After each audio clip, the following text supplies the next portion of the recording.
누가복음 19장 1절에서 10절 말씀을 우리 함께 찾으셔서 교독으로 읽도록 하겠습니다. 제가 가지고 있는 페이지로는 신약 127페이지에 있습니다. 신약 127페이지에 있는 누가복음 19장 1절에서 10절 말씀을 우리 함께 보도록 하겠습니다. 다 찾으신 줄 알고 제가 먼저 1절을 읽겠습니다. 예수께서 여리고로 들어가 지나가시더라.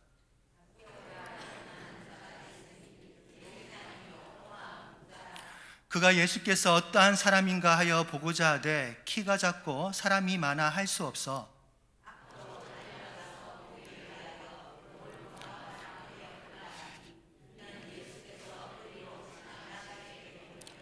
예수께서 그곳에 이르사 쳐다보시고 이르시되 삭개오야 속히 내려오라 내가 오늘 내 집에 유하여야 하겠다 하시니 무사람이 보고 수군거려 이르되 저가 죄인의 집에 유하러 들어갔도다 하더라.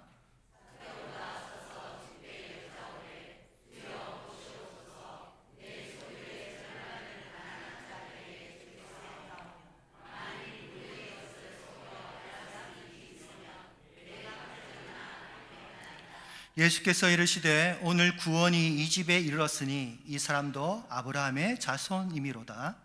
인자가 온 것은 잃어버린 자를 찾아 구원하려 함이니라. 아멘. 오늘 말씀은 우리가 잘 아는 삭개오 이야기입니다. 비록 삭개오의 이야기는 매우 짧은 내용으로 기록되어 있지만 우리는 이 말씀을 통해서 이 삭개오 이야기를 통해서 여러 가지 주제와 메시지들을 발견할 수가 있습니다. 미리 말씀드리자면 우리는 여기에서 복음의 참된 능력이 무엇인지 그것을 알 수가 있고요. 더불어서 부와 재물 그리고 부자에 대한 윤리적인 문제에 대해서도 생각해 볼 수가 있습니다. 게다가 예수님께서 이 땅에 오신 이유와 그분의 구원의 원리가 무엇인지도 알 수가 있는데요. 그래서 오늘은 이 중에 몇 가지를 좀 살펴보는 시간을 갖도록 하겠습니다. 먼저 오늘 삭개오 이야기는 앞에 18장에 나오는 어떤 부자 관리에 대한 이야기와 비교되고 있음을 우리는 보게 됩니다. 오늘 본문을 보게 되면 누가복음은 삭개오에 대한 소개를 이렇게 하고 있어요. 2절입니다. 제가 읽어드리겠습니다. 삭개오라 이름하는 자가 있으니 세리장이요 또한 부자라. 여기서 삭개오를 세리장이면서 또한 부자라고 설명하고 있습니다. 세리장이 어떠한 직업인지는 다들 잘 아실 겁니다. 소위 나라의 세금을 거두는 사람으로서 공무원과 같은 직업을 말하는 것이죠. 그리고 나서 앞에 18장을 보게 되면 이름은 나오지 않지만 삭개오와 매우 비슷한 조건의 한 인물이 나오는 것을 보게 됩니다. 누가복음은 이 사람을 이렇게 소개하고 있어요. 18장 18절 제가 잠깐 읽어드리겠습니다. 앞부분에 어떤 관리가 물어 이르되, 자, 이 사람 또한 삭개오처럼 관리직에 있으면서 좋은 직업군에 있는 사람이라는 것을 알 수가 있습니다. 그리고 이어서 23절에 이 사람에 대한 외적인 정보를 누가는 이렇게 추가적으로 언급하고 있는 것을 보게 됩니다. 이게 좀 중요한데요. 그 내용이 뭐냐? 그 사람이 큰 부자이므로. 큰 부자, 부자를 강조하고 있습니다. 삭개오처럼 18장에 나오는 이 관리도 같은 부자였음을 말해주고 있습니다. 이처럼 18장의 부자 관리자와 19장의 부자 삭개오, 같은 조건에 있는 사람이라는 것을 우리가 알 수가 있는 것이죠. 그런데 이 두 사람이 예수님을 만나고 나서의 결과는 매우 달라집니다. 18장에 나오는 부자 관리에게는 예수님께서 마지막에 이렇게 평가하시죠. 18장 25절 다 아는 말씀이지만 같이 읽어보겠습니다. 시작.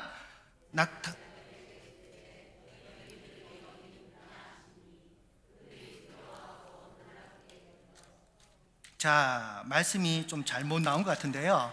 그게 아니라 오타입니다. 제가 읽어드리겠습니다. 눈으로 보세요. 18장 25절 보면 아주 유명한 말씀이죠. 낙타가, 같이 읽어볼까요? 시작. 낙타가 바늘기로 들어가는 것이 부자가 하나님의 나라에 들어가는 것보다 쉬우니라 하시니. 자, 잘 아는 말씀이죠. 아주 유명한 말씀입니다. 부자에 대한 하나님의 직설적인 경고가 잘 드러나는 말씀입니다. 그런데 부자 삭개오에 대한 예수님의 평가는 다릅니다. 19장의 부자 삭개오에 대한 평가가 다르다는 것이죠. 그에 대한 예수님의 말씀은 이렇게 마무리되는 것을 우리는 볼 수가 있습니다. 9절입니다. 제가 읽어드리겠습니다. 예수께서 이르시되 오늘 구원이 이 집에 이르렀으니 이 사람도 아브라함의 자손이로다. 자, 18장의 말씀과는 정반대입니다. 18장에 나오는 부자에게는 거의 구원이 없을 것처럼 말씀하셨다면 19장의 부자 나사로에게는 구원이 임하였음을 선포하는 것입니다. 따라서 예수님이 18장에서 말한 부자에 대한 경고는요, 그저 일반적이고 보편적인 경고가 아니라는 것을 우리는 알아야 합니다. 다시 말해 부자는 무조건 구원받기 힘들다는 뜻이 아니라 주님을 따르는 부자들은 재물에 대한 생각과 재물을 다루는 모습이 달라야 한다는 것을 우리에게 가르쳐주고 있다는 사실이죠. 앞에서 나오는 부자는 재물에 지배당한 부자의 모습을 보여주고 있다면 오늘 19장에 나오는 부자 삭개오는 이 삭개오를 통해서 보여주는 이 부자의 모습은 재물을 다스리고 양심적으로 나눠주는 그러한 부자의 모습을 보여주고 있다는 사실입니다.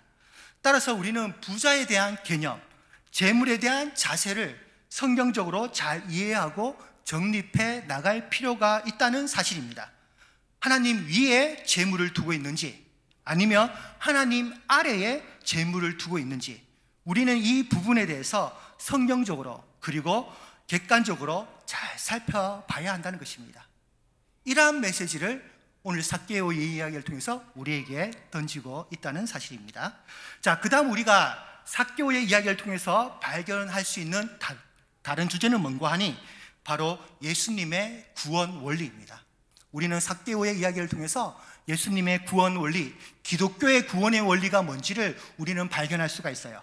먼저 3절을 보게 되면 삭개오가 예수님을 보기 위해 여러모로 애쓰고 노력하는 모습을 발견하게 됩니다. 그 내용이 이러합니다. 같이 읽겠습니다. 시작.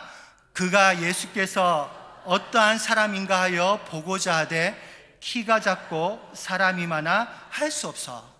자, 여기서 보시면 삭개오가 예수님을 어떠한 사람인가 보고자 했다 이렇게 표현하고 있습니다. 여기서 어떠한 사람인가 보고자 했다는 말은 문법적으로 풀어보면요, 예전부터 이 삭개오가 예수님에 대해서 지속적인 관심을 갖고 있었다는 것을 말해주고 있습니다. 그러니까 삭개오는 예수님이 여리고에 들어오시기 전부터 예수님에 대한 이야기와 소문을 듣고 있었다는 거예요. 그리고 그것이 호기심이든 아니면 그 이상의 관심이든 그분을 이제 직접 보기 위해서 애를 썼다는 것입니다. 자, 그런데 중요한 것은요, 이렇게 예수님을 보기 위해서 애를 썼던 삭개오에게 두 가지의 문제가 있었다는 것을 우리는 발견할 수가 있습니다. 그 두 가지의 문제가 뭔가 하니 하나는 자신이 키가 작았다는 것이고 다른 하나는 주변의 사람들로 인한 문제가 있었다는 것입니다. 먼저 삭개오가 키가 작았다는 것은 그의 신체적이고 내적인 결핍을 말해줍니다. 물론 키 작은 사람을 비하하는 것이 아닙니다.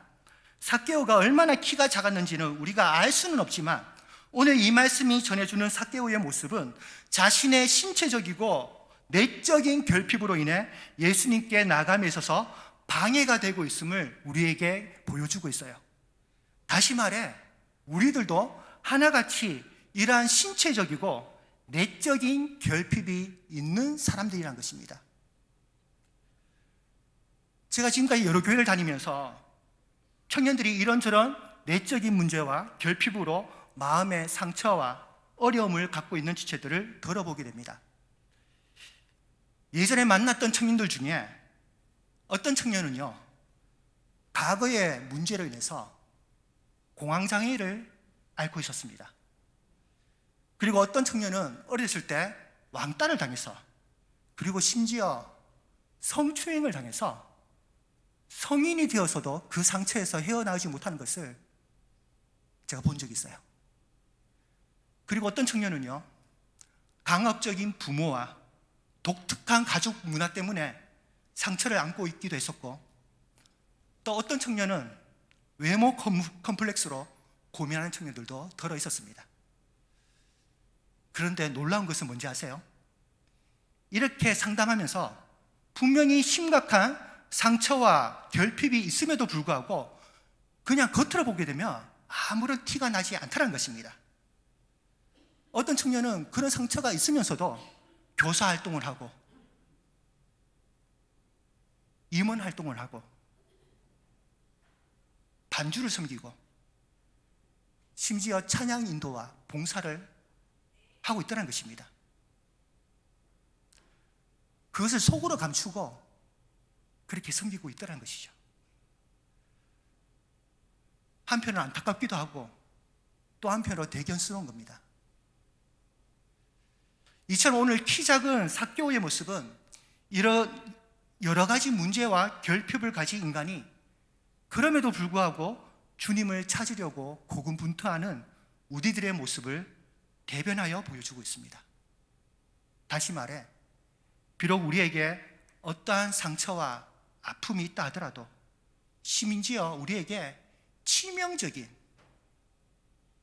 부끄러운 그런 결핍이 있다 하더라도 우리는 주님을 찾고자 하는 마음을 포기해서는 안 된다는 거예요. 약을 먹더라도, 심지어 정신과 상담을 받는다 하더라도, 혹은 나무에 올라가서 떨어지는 일이 있다 하더라도 우리는 끊임없이 주님을 찾아야 한다는 것입니다. 오늘 삭개오의 이러한 내적인 결핍은 우리가 어떻게 든지 주님을 열심히 찾아야 된다는 것을 보여주고 있는 것이죠. 두 번째로 주님을 찾으려는 삭개오에게 주어진 또 다른 문제는요, 바로 외적인 문제였습니다. 그 외적인 문제란 바로 주변 사람들이었다는 것이죠. 말씀해 보시는 대로 주변에 있는 사람들이 삭개오가 주님을 보고 가까이 하는 데 있어서 큰 방해와 어려움을 주더라는 것이죠. 우리도 그렇죠. 우리가 하나님을 가까이 하는 데 있어서 곁에 있는 사람, 주변에 있는 사람, 심지어 내 가까이에 있는 사람이 오히려 힘들게 하고 영적으로 어렵게 만들기도 합니다. 그들의 말이나 아니면 그들의 배려 없는 행동, 비인격적인 태도, 이러한 것들로 인해서 우리는 상처를 받기도 하고 때로는 반대로 상처를 주기도 합니다. 그렇지만 그럼에도 불구하고 오늘 삭개의 모습은 이러한 외적인 방해와 어려움에도 우리는 도망가지 말고 포기하지 말고 부지런히 주님을 찾아야 한다는 것을 우리에게 가르쳐주고 있다는 것입니다. 주님을 보기 위해서는, 그리고 주님을 인격적으로 만나기 위해서는 반드시 꼭 그래야 한다는 것이죠. 하지만 이것이 다가 아닙니다. 기독교의 구원에 있어서 우리가 주님을 만나고 경험하기 위해서는 우리의 노력이나 의지도 필요하지만 이보다 더 중요한 사실이 있습니다. 그것은 바로 주님이 우리에게 직접 다가오셔야 한다는 것이죠. 그것이 5절 말씀에 나옵니다. 먼저 앞에 3절과 4절의 말씀은 좀 전에 설명해 드린 대로 예수님을 만나기 위해 고군분투하는 삭개의 모습을 보여주고 있습니다. 그렇지만 자신의 노력만으로는 주님을 제대로 만날 수가 없었다는 거예요. 그렇다고 해서 인간의 노력과 의지가 필요가 없느냐? 그것은 아니라는 것입니다. 다만 이러한 노력이나 의지에도 결국 하나님의 적극적인 개입과 역사가 필요하다는 것을 우리는 절대 잊어서는 안 된다는 것입니다. 우리 다시 한번 5절 한번 읽어볼까요? 어떤 말씀이 나오나? 시작. 예수께서 그곳에 이르사 쳐다보시고 이르시되 삭개오야 속히 내려오라. 내가 오늘 자, 말씀을 보게 되면 먼저 예수님께서 삭개오를 쳐다보시고 라는 말이 나옵니다. 쳐다보셨다. 이 말은 관심과 사랑을 의미합니다.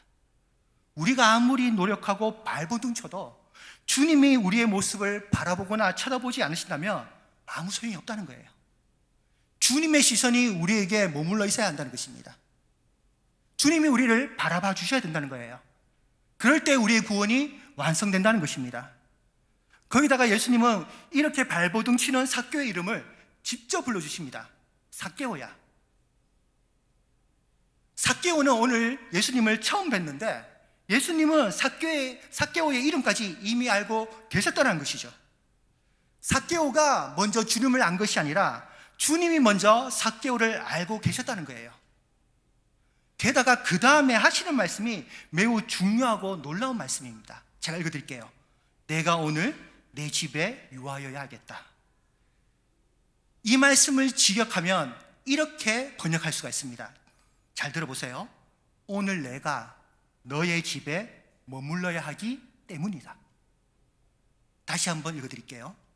오늘 내가 너의 집에 머물러야 하기 때문이다. 때문이다 라고 말씀하십니다. 이 말이 무슨 뜻입니까?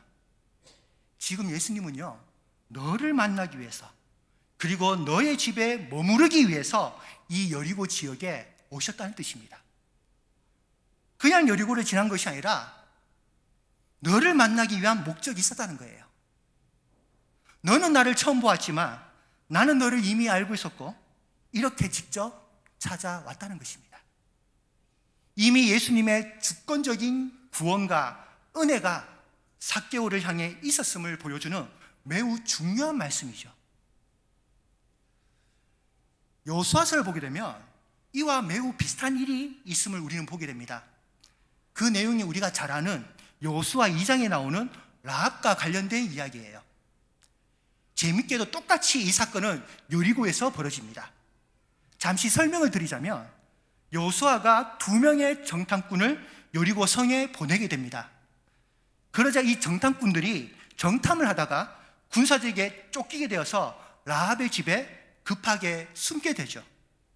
이것을 다르게 표현하자면 라합이 이 2명의 정탐꾼을 집으로 영접한 겁니다. 그런데 알고 보니 라합도 삭개오처럼 하나님에 대한 이야기를 어디선가 듣고는 마음으로 하나님을 품고 있었다는 거예요. 그 내용이 여호수아 2장 10절에 나옵니다. 우리 같이 한번 읽어볼까요? 시작.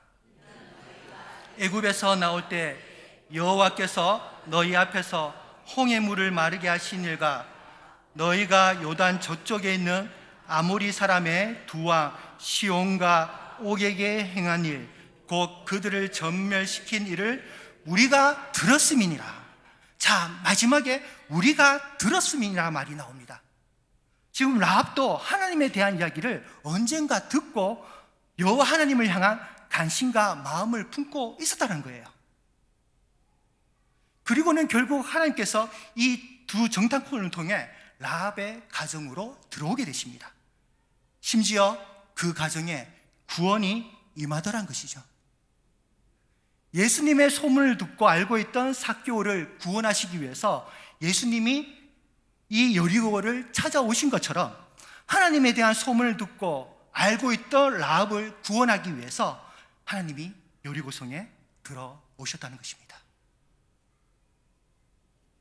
겉으로 보기에는 예수님이 그저 예루살렘에 들어가시기 위해서 여리고에 오신 것처럼 보이고 또 2명의 정탐꾼은 그저 전쟁을 치르기 위해서 여리고 성에 들어온 것처럼 보이지만 그 안에 하나님의 놀라운 섭리와 계획이 담겨져 있더란 것을 우리는 알 수가 있는 것입니다.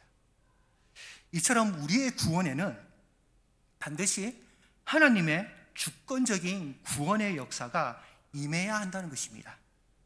우리의 노력만으로는 구원이 완성될 수 없다는 거예요. 그래서 항상 우리의 믿음 생활은 겸손해야 합니다. 우리 스스로는 노력은 하되 자신의 노력을 절대 자랑해서는 안 됩니다.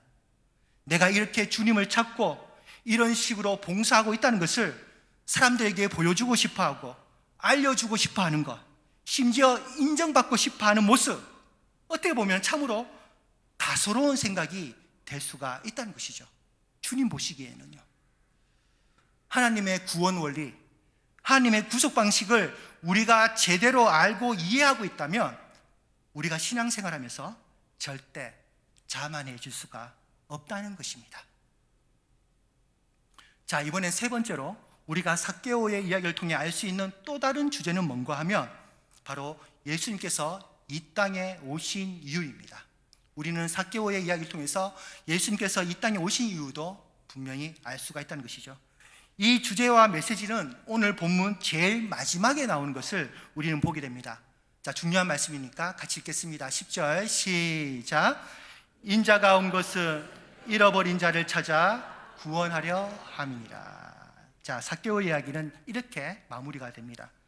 잃어버린 자를 구원하러 오신 예수님. 이것이 오늘 본문이 가르쳐주는 마지막 주제인 것이죠. 예수님의 주요 사명이 바로 여기에 있다는 사실입니다.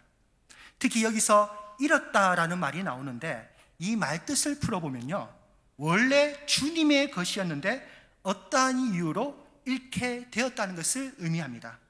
이 말은 바꿔서 말해서 원래 주님의 소유물이었기 때문에 그 잃어버린 존재에 대해서 그 누구보다도 잘 알고 계시더라는 거예요.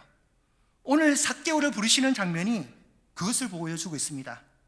예수님이 삭개오의 이름을 부르시면서 다가오신 것은 결국 너는 원래 내 것이었고 내가 너를 그 누구보다도 잘 알고 있다는 말씀입니다. 그래서 내가 너를 찾아왔다는 거예요. 네가 나에게 그런 존재라는 것입니다. 여러분, 우리가 주님께 그런 자들이라는 것입니다. 우리의 모든 것을 다 아시고 우리의 깊은 곳까지 살펴보시는 주님. 원래 우리는 주님의 소유물이었기 때문에 우리의 모든 것들을 속속들이 다 알고 계시다는 것입니다. 그러하니까 주님이 우리를 부르시고 찾으셨다는 것이죠. 그리고 여기서 잃어버린 자를 찾았다는 말씀은 그저 영적인 구원만을 의미하지 않습니다. 좀 더 구체적으로 말하자면요, 그동안 공동체 가운데 벗어난 사람을 그 공동체 안으로 다시 회복하고 들어오게 만든다, 이런 뜻이 담겨져 있어요. 그래서 그 앞에 보면 이런 말이 나옵니다. 9절 말씀 제가 읽어드릴게요. 예수께서 이르시되 오늘 구원이 이 집에 이르렀으니 이 사람도 아브라함의 자손이미로다. 자, 구원을 선포하면서 더불어서 뭐라고 또 말씀하시냐면은 이 사람도 아브라함의 자손이다, 이렇게 말씀하고 계십니다. 여기서 이 사람도 아브라함의 자손이라도 이렇게 선포하실 때 이 아브라함의 자손이란 말은 그 당시 유대 공동체, 더 나아가 교회 공동체를 의미합니다. 따라서 그동안 삭개오는 셀이라는 이름으로 그리고 제인이라는 명목으로 그 공동체 안에 제대로 들어갈 수가 없었습니다. 사람들이 들여보내지 않았다는 거예요. 그런데 예수님께서 지금 선포하고 계신 겁니다. 이 사람도 아브라함의 자손이다. 뭡니까? 너도 이 공동체 안으로 들어오 있었다는 것입니다. 더 나아가 하나님께서 세워나가시는 이 하나님 나라의 이 공동체 가운데, 이 교회 가운데 너도 들어올 수 있다, 이렇게 말씀하고 있다는 것이죠. 그래서 앞에 15장을 보게 되면 우리가 잘 아는 잃어버린 양의 비유가 나오고, 그리고 이어서 그 다음에 잃어버린 탕자의 비유가 나옵니다. 이 잃어버린 양의 비유는 잃어버린 한 마리의 양을 다시 99마리 양이 있는 공동체 안으로 드리는 주인의 모습을 보여주고 있고요. 그리고 잃어버린 탕자의 비유는 집과 공동체를 떠났던 이 탕자를 다시 공동체 안으로 받아들이는 아버지의 모습을 보여주고 있다는 것이죠. 그러니 이제 삭개오도 주님의 공동체, 더 나아가 하나님 나라의 공동체로 들어오라는 이러한 주님의 축복의 말씀인 것입니다.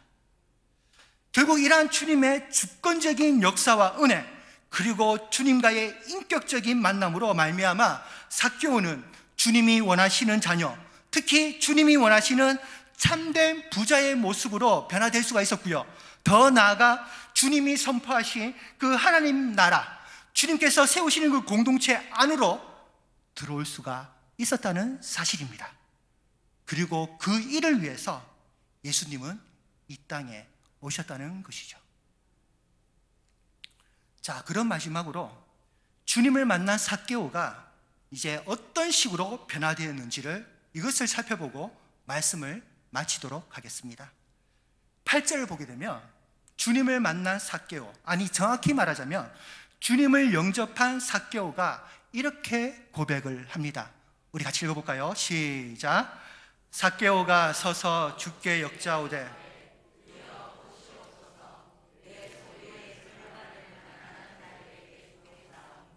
만일 누구의 것을 속여 빼앗은 일이 있으면 내 갑절이나 갚겠나이다.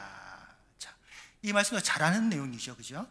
먼저 여기서 삭개오는 내 소유의 절반을 가난한 자에게 주겠다, 이렇게 고백합니다. 이것은 재산에 대한 자신의 생각, 삭개오의 생각이 달라졌다는 것을 보여줍니다. 지금까지는 그 재산을 그저 나를 위한 재산이었는데 주님을 만나고 나서, 주님을 영접하고 나서 이제 이 재산이 나뿐만 아니라 약한 자들을 향해 흘려 보내야 된다는 것을 깨닫게 되더라는 것입니다.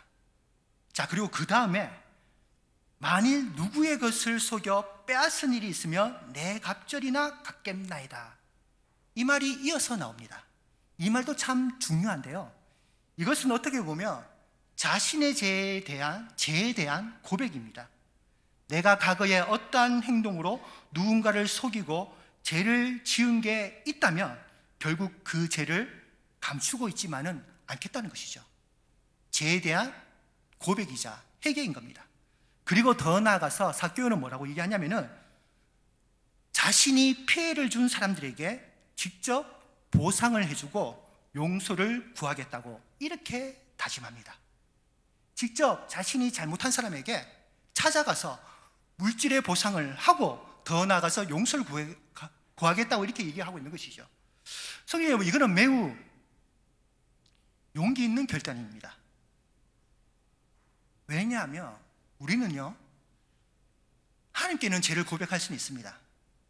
언제든지. 그런데 자신이 잘못했던 사람에게 직접 용서를 구하고 사죄한다는 것, 이거는 쉽지 않죠. 좀 주저가 됩니다. 저도 그렇고요. 왜냐하면, 왜 그럴까요? 왜냐하면 우리에게는 그 알량한 자존심이 있기 때문입니다.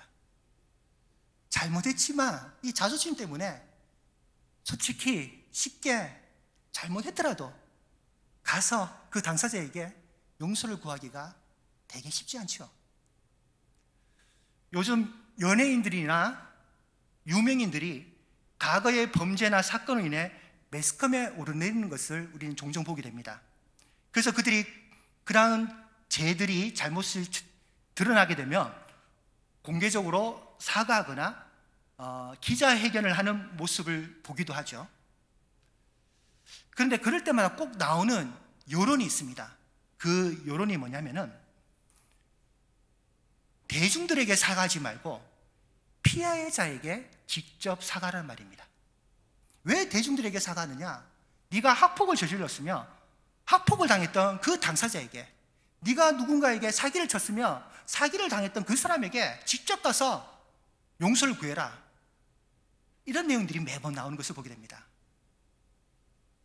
틀린 말이 아니죠. 이처럼 연예인이나 공인들도 자신의 이미지 회복을 위해서나 아니면 큰 불이익을 피하기 위해서 대중들에게 공개적으로 사과할 수는 있습니다. 그리고 양심의 가책에서 벗어나기 위해서 하나님께 회개의 기도도 드릴 수가 있어요. 그런데 정작 자신으로 인해 상처를 받고 피해를 입은 당사자에게 직접 가서 사과하는 것, 솔직히 쉽지 않습니다. 예전에 미량이라는 매우 유명한 영화가 있었습니다. 보신 분들 아마 꽤 있지 싶은데, 미량이라는 영화를 보게 되면 거기서 여자 주인공, 전도연이죠. 여자 주인공이 기독교로 기이하려다가 포기하는 결정적인 사건이 있었습니다. 그 사건이 뭐냐면, 이 여주인공이 이제 신앙생활을 하면서 결국 자신의 아들을 죽인 그 살인자를 찾아가 직접 용서를 해주기로 다짐을 하게 됩니다. 그런데 정작 큰 마음을 먹고 그 살인자를 용서하러 만나러 그 교도소에 갔는데 이 살인자가 됐든 이런 말을 하죠. 뭐라고 얘기하냐면은 나는 하나님께 회개하고 용서함을 받았습니다. 그러니 당신도 이제 자유했으면 좋겠다. 이렇게 얘기합니다. 그러자 이 여자 주인공이 엄청난 충격을 받게 되죠. 그러면서 이렇게 속으로 외칩니다. 어떻게 자신에게 먼저 용서를 구하지 않고 하나님께 용서함을 받았다고 저렇게 평안해질 수 있느냐는 겁니다. 내가 용서하지 않았는데 어떻게 하나님께 용서함을 받았으니 다 됐다고 말할 수 있느냐는 것입니다. 그러면서 이 여주인공은 결국 교회와 하나님을 저주하게 되죠. 여러분, 이 영화는 명백히 기독교에 대한 오해를 하고 있습니다. 그리고 더불어서 오늘날 교회 성도들도 자칫 이런 왜곡된 회개를 할 수가 있다는 거예요. 우리가 누구에게 죄를 범했던 간에 하나님께만 회개만 하며 모든 용서함을 받는다. 말은 그럴듯하고 은혜스러운 것 같지만 알고 보면 이것이 얼마나 이기적인 생각입니까? 피해를 입은 사람은 여전히 그 상처로 힘겨워하고 있는데 가해자인 자신은 그저 나는 하나님께 회개했으니 다 용서함을 받았다. 이거는 회개를 악용하는 것이죠. 성경은 그렇게 말하고 있지 않습니다. 성경은 너희가 무조건 하나님께만 용서를 받으며 하나님께만 용서를 구하면 다 용서받는다. 다 구원받는다. 그렇게 말씀하지 않으셨습니다. 마태복음 5장에 보시면 예수님께서 뭐라고 말씀하셨습니까? 너희들이 형제들과 싸운 일이 있으면 먼저 화해하고 성전으로 나와라. 분명히 그렇게 말씀하셨습니다. 화해하라는 것은 서로 용서를 구하고 용서를 하라는 것입니다. 오늘 말씀도 보십시오. 삭개오가 그저 예수님께만 죄를 고백하지 않습니다. 더 나아가서 자신으로 인해 손해를 보고 상처를 준 사람에게도 직접 찾아가서 물질적인 보상과 함께 용서를 구하겠다고 그렇게 고백합니다. 참된 회개, 참된 변화가 무엇인지를 오늘 삭개오가 구체적으로 보여주고 있는 것이죠. 정말 예수님을 인격적으로 깊이 만난 사람은 어떠한 결단과 마음까지 품게 되는지 이 삭개오의 이야기를 통해 분명히 설명하고 있는 것입니다. 물론 우리가 오래된 과거의 일들까지 다 꺼내어들어서 용서를 구해야 할 사람을 찾아다니라는 뜻이 아닙니다. 다만 우리가 회개를 할 때 그저 우리 마음만 편하자고 회개해서는 안 된다는 것이죠.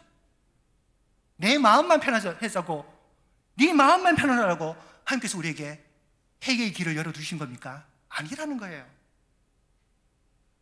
우리가 할 수만 있다면 자신이 잘못한 사람들을 위해서 진심으로 기도하고 또한 그들에게 직접 찾아가 용서를 구하는 것이 정말 용기 있는 신앙이고 성숙한 믿음이라는 것을 오늘 삭개오를 통해서 우리가 깨달을 수 있어야 한다는 사실입니다. 따라서 성도 여러분, 기독교의 신앙은 이렇기 때문에 위대한 것입니다. 물질적으로 풍요롭고 외적으로 힘이 있어서 위대한 것이 아니라 세상이 감히 할 수도 없고 흉내낼 수 없는 일을 할 수 있게끔 이끌어주고 행동으로 결단하게 만들어주니 그래서 기독교의 신앙, 기독교의 사랑이 그리고 기독교의 믿음이 위대하다는 것이에요. 따라서 이러한 결단과 믿음이 우리에게도 임하기를 원합니다. 감히 쉽지는 않다 할지라도 삭개오처럼 끝까지 포기하지 말고 주님의 인도하심을 갈구하시면서 우리가 그동안 경험하지 못했고 체험하지도 못했던 그 주님의 주권적인 역사를 더욱 깊게 경험하시는 저와 모든 성도들이 되시길 주님의 이름으로 축복합니다. 기도하겠습니다. 사랑의 하나님, 오늘 우리의 모습을 기억하시고 친히 우리의 마음에 그리고 우리의 예배 가운데 임하여 주시옵소서. 겉으로 보면 아무런 문제가 없어 보이고 그저 경건해 보이고 신앙이 깊어 보이지만 알고 보면 삭개오처럼 상처가 많고 결핍이 있는, 그러면서 자존심만 강한 그런 우리들입니다. 이런 우리들을 친히 긍휼히 여겨주시사 주께서 삭개오에게 임하시고 그의 집에 유하셨던 것처럼 우리의 마음에, 우리의 삶 가운데 친히 임하여 주시고 함께 거하여 주시옵소서. 그리하여 우리의 삶 가운데 큰 변화와 성화의 역사가 나타나게 도와주시옵소서. 무엇보다 이제 성탄을 또다시 앞두고 있습니다. 다시 한번 겸손하게 이 땅에 오신 예수님을 깊이 묵상하게 하셔서 그 겸손과 그 구원의 은혜, 특히 주님의 주권적인 역사가 우리와 이 교회 가운데 충만할 수 있도록 주님 축복하여 주시옵소서. 거룩하신 예수 그리스도의 이름으로 기도드립니다. 아멘.